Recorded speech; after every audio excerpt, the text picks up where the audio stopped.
Halo guys, selamat datang di channel Namikaze Yondaime. Di cerita sebelumnya Boruto dan Saruto telah sampai pada desa Amegakure. Saruto menggunakan Byakugannya dan melihat. Ternyata hujan di Amegakure adalah cakra sensor sehingga tidak sembarangan orang bisa leluasa masuk. Cerita pun berlanjut. Boruto bertanya, jadi kita tidak bisa masuk sembarangan. Saruto menjawab, tenang, papa, aku memiliki ide. Boruto bertanya, apa yang kau rencanakan? Saruto lalu menggunakan Kuchiyose no Jutsu dan muncul seekor katak. Boruto berkata, kau bisa menggunakan Kuchiyose Saruto. Aku saja tidak bisa. Dimensi ini seolah menekan sebagian kekuatanku. Saruto menjawab, cakraku itu berbeda dibanding shinobi pada umumnya. Pantas saja kakek Hagoromo memilihku. Boruto bertanya, lalu apa yang ingin kau lakukan dengan kata itu? Saruto menjawab, kita menyelinap dengan masuk ke dalam tubuh katak. Dan menyelam melalui danau lalu keluar di tempat yang teduh. Sehingga hujan tidak akan mengenai kita. Boruto berkata, baiklah, ayo kita lakukan. Boruto dan Saruto lalu masuk ke dalam mulut katak. Kata itu lalu berubah menjadi kecil dan masuk ke dalam danau. Tak lama kemudian kata itu muncul pada permukaan air yang tidak terkena hujan. Setelah memastikan aman, Saruto dan Boruto keluar dari perut katak. Saruto lalu menggunakan Byakugannya untuk mengamati keadaan sekitar. Boruto berkata, apa kau sudah mendapat sesuatu? Saruto menjawab, sepertinya keadaan di sini cukup normal, tidak ada tanda-tanda yang mencurigakan. Boruto berkata, kalau begitu kita cari ke tempat yang lebih sepi. Mereka berdua berhati-hati dan Boruto menggunakan Hiraishin-nya untuk berpindah tempat bersama Saruto. Itu dilakukan agar musuh tidak mencurigai keberadaan mereka. Setelah sampai di sebuah gedung, Saruto kembali mengamati keadaan sekitar, dia mencari keberadaan ninja di balik menara-menara yang menjulang tinggi. Saruto lalu melihat seorang wanita dengan jubah Akatsuki yang sedang berbicara dengan seorang pria. Saruto lalu berkata, papa, sepertinya aku menemukan musuh. Mereka anggota Akatsuki, seorang wanita dan seorang laki-laki. Boruto berkata, kerja bagus Saruto, sekarang kita tinggal menyergap mereka. Boruto dan Saruto lalu menyamarkan cakra mereka agar musuh tidak menyadari keberadaan mereka. Boruto mengawasi posisi musuh lalu melemparkan shuriken kecil dan seketika dirinya berpindah tempat. Di belakang musuh. Dengan cepat Boruto menyergap salah satu anggota Akatsuki. Dan menahan tubuhnya. Saruto bersiap dengan Rasengan-nya dan menyerang anggota Akatsuki yang lain. Tiba-tiba tubuh itu berubah menjadi batang pohon. Dan tubuh yang dipegang Boruto berubah menjadi kertas. Dari atas tiba-tiba Boruto dan Saruto dikejutkan dengan serangan ribuan kertas yang tajam. Saruto dan Boruto menghindari serangan itu. Rupanya sosok yang menyerang itu adalah Konan. Konan berkata, kalian pikir bisa menyelinap masuk tanpa ketahuan? Boruto terlihat serius menatap Konan. Dia lalu berkata, jadi kau sudah tahu kedatangan kami ya? Konan menjawab, kalian mungkin bisa menghindari hujan, tapi kalian tidak bisa menghindari jutsu kertas milikku. Saruto lalu menggunakan Kuchiyose dan memanggil katak raksasa. Kata itu lalu menyemburkan minyak ke arah Konan. Konan pun terkejut. Konan berkata, bagaimana kau tahu kelemahanku? Saruto menjawab, tentu saja aku tahu, aku telah membaca sejarah Akatsuki di dimensiku. Sebaiknya kau menyerah dan katakan dengan jujur siapa orang yang menjadi pimpinan Akatsuki.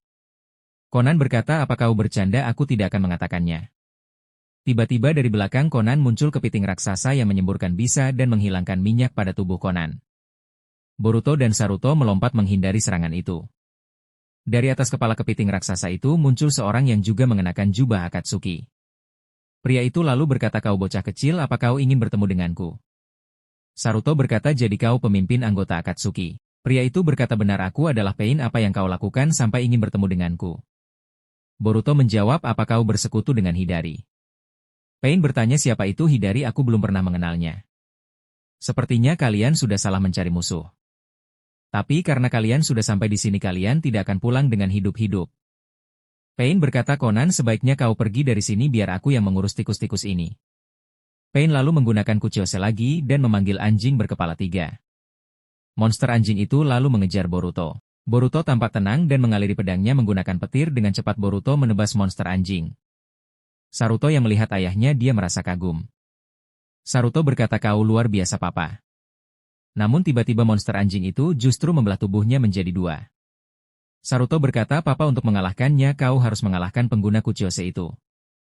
Boruto berkata, baiklah, aku mengerti. Boruto melemparkan pedangnya ke arah Pain dan Pain menghindarinya. Seketika Boruto berpindah tempat di belakang Pain. hingga membuat Pain terkejut. Boruto segera menggunakan Rasengan ke arah Pain dan mendorongnya hingga tubuh Pain terpental menghancurkan dinding. Monster anjing dan kepiting seketika menghilang. Saruto tiba-tiba berteriak, "Papa, awas di atasmu." Rupanya ada Pain lain yang menyerang Boruto dari atas. Boruto dengan cepat menghindar. Mereka muncul 5 Pain sekaligus. Pain Tendo berkata, "Kau ninja dari Konoha. Bagaimana kau tahu keberadaan kami di sini?" Boruto menjawab, "Kau tidak perlu tahu, aku hanya ingin mengalahkan pemimpin Akatsuki atau lebih tepatnya mengalahkan Hidari." Pain Tendo berkata, "Orang yang kau cari tidak ada di sini." Saruto berkata, "Aku yakin sebenarnya kau bukanlah pemimpin Akatsuki tapi sebenarnya seseorang yang memakai topeng." Pain Tendo yang mendengarnya menjadi terkejut karena Saruto seolah mengetahui semua hal tentang dirinya.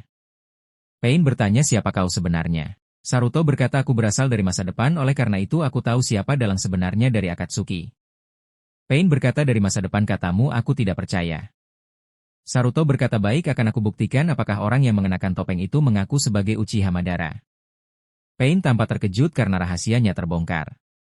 Saruto berkata, "Sebenarnya dia hanya memanfaatkan kekuatanmu. Dia menyuruhmu mengumpulkan biju hanya untuk kepentingan dirinya sendiri. Dia ingin menggunakan kekuatan itu untuk menciptakan genjutsu abadi atau Mugen Tsukuyomi. Dan aku tahu sebenarnya kalian semua hanyalah boneka. Ada orang yang mengendalikan kalian dan dia berada jauh di atas menara." Pain semakin terkejut dan bertanya, "Bagaimana kau bisa mengetahui sebanyak itu?" Saruto berkata, "Aku kan sudah bilang aku berasal dari masa depan." Kelima tubuh Pain tiba-tiba berjatuhan. Dari atas menara pria bertopeng menancapkan kunai ke arah Nagato. Nagato berkata, "Madara, apa yang kau lakukan?" Terlihat darah mengalir dari tubuh Nagato. Madara berkata, "Aku sudah tidak membutuhkanmu lagi." Conan lalu masuk ruangan Nagato dan melihat Madara sedang menusuk Nagato. Conan terlihat marah dan menyerang Madara, namun serangannya menembus tubuhnya. Kertas-kertas milik Conan hanya meledak tanpa bisa melukai Madara. Madara dengan cepat mengambil mata Rinnegan milik Nagato dan memasangnya pada matanya. Madara berkata, "Dengan mata ini aku bisa mengalahkan Boruto." Di tempat Boruto dia mendengar ledakan dari atas bangunan. Boruto berkata, "Apa yang telah terjadi?" Saruto berkata, "Sebaiknya kita segera ke sana, ada seorang pria bertopeng yang menyerang pengguna tubuh Pain ini, sehingga tubuh Pain ini tidak dapat bergerak." Boruto dan Saruto lalu menuju pusat ledakan. Sesampainya di sana mereka sedang melihat pertarungan Conan melawan Madara. Conan terlihat marah dan menyerang Madara menggunakan kertas peledak. Namun serangan itu sia-sia karena Madara memiliki mata Rinnegan sehingga kertas itu justru meledak ke arah Conan dan membuatnya terjatuh. Boruto lalu menolong Conan dengan menangkap tubuhnya. Conan bertanya, "Mengapa kau menolongku, bukankah aku musuhmu?" Boruto berkata, "Bukan musuhku, yang sebenarnya adalah pria bertopeng itu." Terlihat Conan terluka akibat serangan Madara.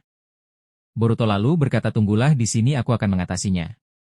Boruto lalu kembali pada Saruto dan melihat Nagato yang sudah tak sadarkan diri. Boruto bertanya, "Apakah kau Hidari?" Pria bertopeng itu lalu membuka topengnya dan terlihat tubuh Obito yang sebagian tubuhnya dikuasai oleh benda hitam. Boruto terlihat terkejut karena rupanya sosok hitam yang pertama kali dilihatnya saat masuk dimensi ini adalah makhluk di balik Akatsuki. Boruto berkata, "Jadi benar kau adalah Hidari." Hidari berkata, "Lama tak bertemu Boruto, asal kau tahu Boruto, dalam dimensi ini aku yang dalam wujud cakra tiba-tiba bertemu dengan makhluk hitam ini. Aku lalu meminjam tubuhnya dan berusaha menyerap cakramu dan menguasai tubuhmu. Tapi tiba-tiba kau terbangun dan aku masih lemah, jadi aku melarikan diri. Sekarang aku sudah mendapat tubuh yang kuat dan memiliki kekuatan luar biasa. Kau tidak akan bisa mengalahkanku di dimensi ini. Aku menguasai tubuh Obito sekaligus mata Rinnegan. Aku memiliki kekuatan puncak saat ini dan akan mengalahkanmu saat ini juga." Boruto berkata, "Kau terlihat percaya diri sekali, Hidari. Aku pernah mengalahkanmu 2 kali dan aku pasti akan mengalahkanmu lagi dan merebut Togedama milikmu." Hidari berkata, "Asal kau tahu, Boruto, ada seorang dewa Otsutsuki yang membantuku. Dan dia menciptakan dimensi ini untuk melemahkanmu. Kau tidak akan lolos." Boruto terlihat serius memandang Hidari yang sedang mengendalikan tubuh Obito. Dalam hatinya Boruto membenarkan perkataan Hidari bahwa dirinya saat ini belum memiliki kekuatan penuhnya karena karmanya belum kembali. Tiba-tiba Saruto menggenggam tangan Boruto dan berkata, "Papa, jangan terpengaruh. Kita pasti bisa mengalahkannya." Boruto kembali bersemangat dan berkata, "Ayo kita kalahkan dia dan kembali ke dimensi kita." Saruto dengan penuh semangat berkata, "Baiklah, ayo kita lakukan. Bagaimana, cukup seru bukan?" Jangan lupa nyalakan lonceng notifikasinya agar tidak ketinggalan cerita lainnya. Terima kasih sudah menonton. Jangan lupa like, subscribe, dan komen ya.